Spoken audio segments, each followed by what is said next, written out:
সকালবেলা খালের জলে কুয়াশা ভাসছে। হারান জাল দেরি না করে জলে ফেলে।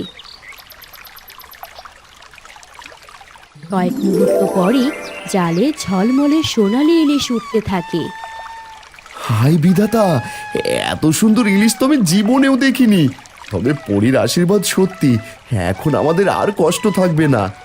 হ্যাঁ হ্যাঁ বাবা, এ দেখি সত্যি সত্যি পচা খালে সোনালি ইলিশ।